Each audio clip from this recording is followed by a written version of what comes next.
Mister Miran Sikandar, 9 سال بعد آپ نے واپسی کا رخ کر ہی لیا ہے تو اس بے نام رشتے کو ختم کرتے ہیں۔ مجھے طلاق چاہیے آپ سے۔ ڈائننگ ٹیبل پر بیٹھے سب لوگ معصومہ کے لفظوں پر ساکت ہوئے تھے، جبکہ میران کو اس کا مطالبہ آگ لگا گیا تھا۔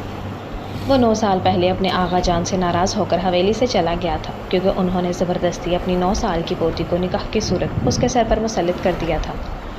لیکن اب وہ لڑکی ایک مکمل حسین دوشیزہ کا روپ دھارے طلاق کا مطالبہ لیے کھڑی تھی، جس پر میران سکندر کی آنکھیں سرخ ہوئی تھیں۔ پھر ایک دم وہ فیصلہ کرتا اٹھا تھا۔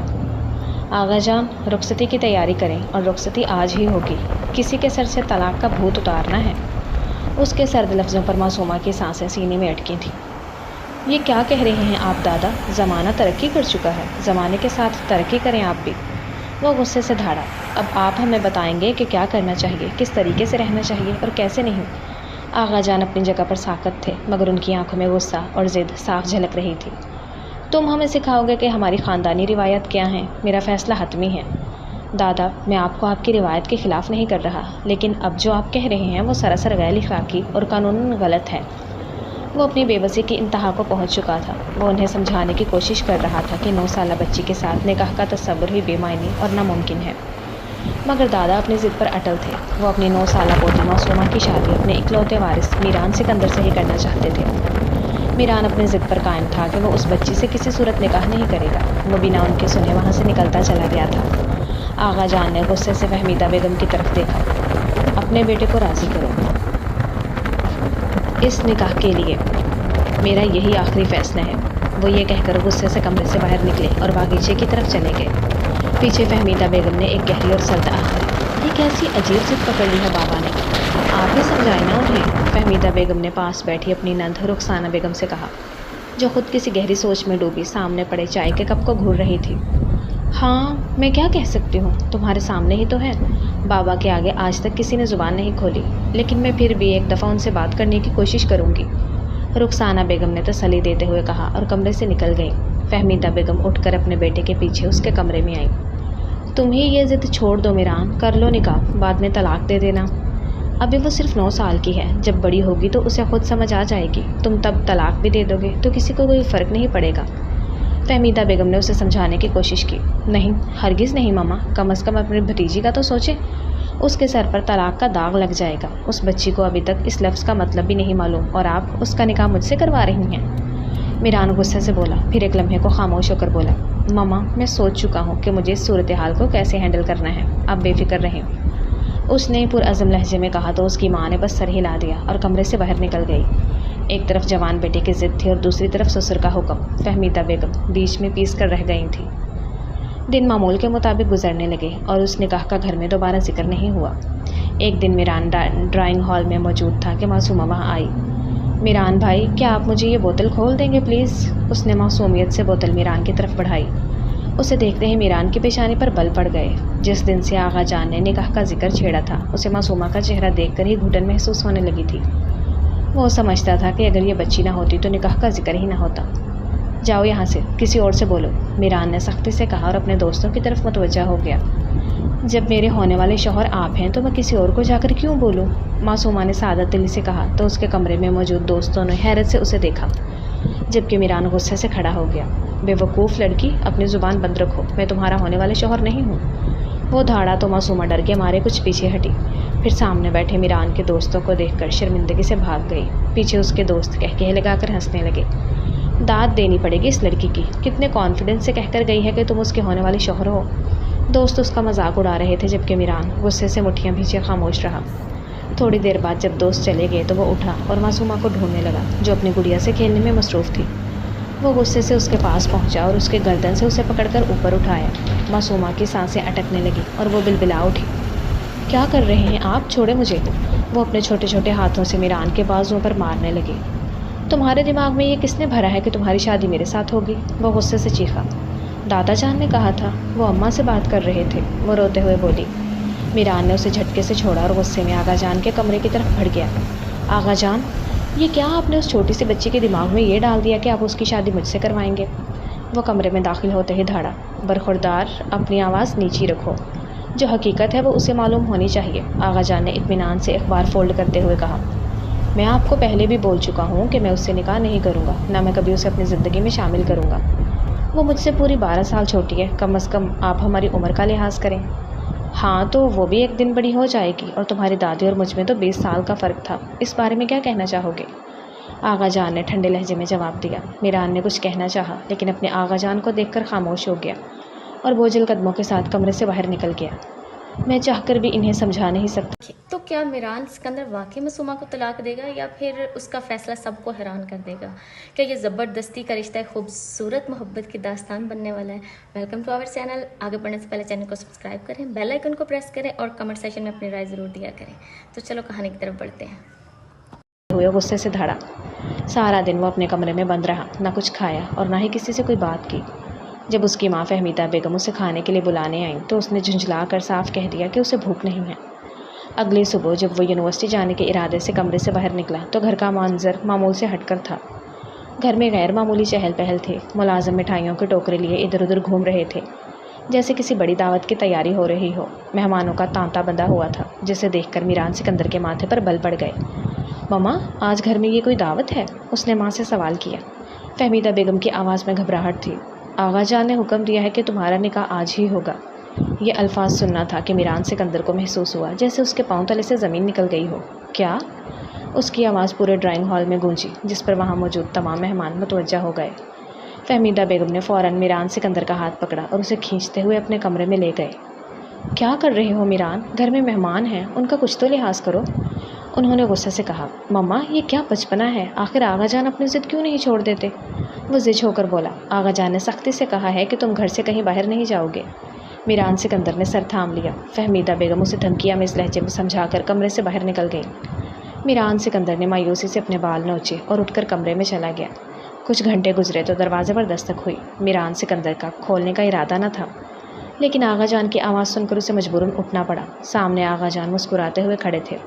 انہوں نے آگے بڑھ کر میران سکندر کو گلے لگایا۔ کیسا ہے میرا بچہ؟ یہ لو تمہارے کپڑے ہیں، تیار ہو جاؤ، میں یہیں بیٹھا ہوں۔ آغا جان صوفے پر بیٹھ گئے۔ میران سکندر نے ملازمین کو سامان اندر لانے کا اشارہ کیا۔ وہ ایک ایک کر کے سامان رکھ کر وہاں سے چلے گئے۔ وہ آغا جان کے سامنے آ کر بولا، آغا جان آپ یہ سب کیوں نہیں چھوڑ دیتے؟ میں ابھی صرف 21 سال کا ہوں اور معصومہ محض 9 سال کی بچی ہے۔ وہ بے بسی سے گڑ گڑایا۔ آغا جان نے نرمی سے کہا، میں تمہاری رخصتی ابھی نہیں کروا رہا، وہ اس کے بالغ ہونے کے بعد ہوگی، مگر میں اپنے جیتے جی اس کا نکاح کروا کر یہ فرض ادا کرنا چاہتا ہوں تاکہ اس کے باپ کو چہرہ دکھا سکوں۔ میران سکندر نے غصے سے اپنے بالوں میں ہاتھ پھیرا۔ آغا جان آپ اتنی جلدی اس دنیا سے کہیں نہیں جانے والے۔ اس کا لہجہ سخت تھا مگر آغا جان نے اس کی بات کو نظر انداز کر دیا۔ میران سکندر سمجھ چکا تھا کہ اب کوئی چارہ نہیں۔ وہ بوجھل قدموں کے ساتھ واش روم کی طرف بڑھا اور شیروانی پہن کر باہر نکلا۔ سیاہ شیروانی میں میران سکندر کسی شہزادے سے کم نہیں لگ رہا تھا۔ شیروانی کی نفاست اس کے سراپا کو ایک پروکار اور روبدار تاثر دے رہی تھی جس نے اس کی شخصیت کے وقار میں مزید اضافہ کر دیا تھا۔ وہ وجیحہ لگ رہا تھا۔ آغا جان نے اسے گلے لگایا اور اس کا کندھا تھپ تھپاتے ہوئے فخر سے بولے، میرا شیر۔ مگر میران سکندر کے لبوں پر مسکراہٹ نہ آ سکی۔ آغا جان اسے ساتھ لے کر ہال میں داخل ہوئے تو سب کی نظریں اس پر جم گئی۔ ہال کے بیچوں بیچ پھولوں سے سجا ایک خوبصورت پردہ لگا ہوا تھا جس کے ایک طرف آغا جان نے میران سکندر کو بٹھا دیا تھا۔ نکاح خواہ نے نکاح پڑھانا شروع کیا۔ میران سکندر ولد فہیم سکندر، آپ کا نکاح معصومہ بنت صہیب سکندر کے ساتھ 1 لاکھ روپے حق مہر کے عوض طے پایا ہے۔ کیا آپ کو یہ نکاح قبول ہے؟ میران سکندر نے اپنے لب بھینچ لیے، آنکھیں بند کی اور سر جھکا لیا۔ بولو بیٹا۔ آغا جان نے کندھے پر ہاتھ رکھا۔ قبول ہے، اس نے بے دلی سے کہا۔ نکاح خواہ نے دوسری دفعہ پوچھا تو میران سکندر تھوڑی دیر خاموش رہا۔ اس نے پردے کے دوسری طرف بیٹھی 9 سالہ معصومہ کے بارے میں سوچا اور پھر بھاری آواز میں کہا، قبول ہے۔ تیسری بار جب پوچھا گیا تو اس نے پھر دہرایا، قبول ہے۔ ہر طرف مبارکبادوں کا شور مچ گیا مگر میران سکندر کا دل جیسے کسی گہری کھائی میں گر گیا تھا۔ نکاح خواہ نے رجسٹر دستخط کے لیے آگے بڑھایا جبکہ میران سکندر کا وجود وہاں موجود ہوتے ہوئے بھی کہیں اور کھویا ہوا تھا۔ نکاح خواہ معصومہ کی طرف متوجہ ہوتے ہوئے پوچھا، معصومہ آپ کا نکاح میران سکندر ولد فہیم سکندر کے ساتھ 1 لاکھ روپے حق مہر کے عوض طے پایا ہے، کیا آپ کو یہ نکاح قبول ہے؟ معصومہ نے اپنی ماں کی طرف دیکھا۔ ماما کیا کہنا ہے؟ اس نے معصومیت سے پوچھا تو پاس بیٹھے لوگ ہنس پڑے۔ ان کے کہکہوں پر معصومہ نے حیرت سے ادھر ادھر دیکھا۔ بیٹا بولو، قبول ہے، اس کی ماں نے سرگوشی کی۔ معصومہ نے مولوی صاحب کی طرف دیکھ کر کہا، قبول ہے۔ مولوی صاحب نے جب دوبارہ پوچھا تو معصومہ پھر اپنی ماں کو دیکھنے لگی۔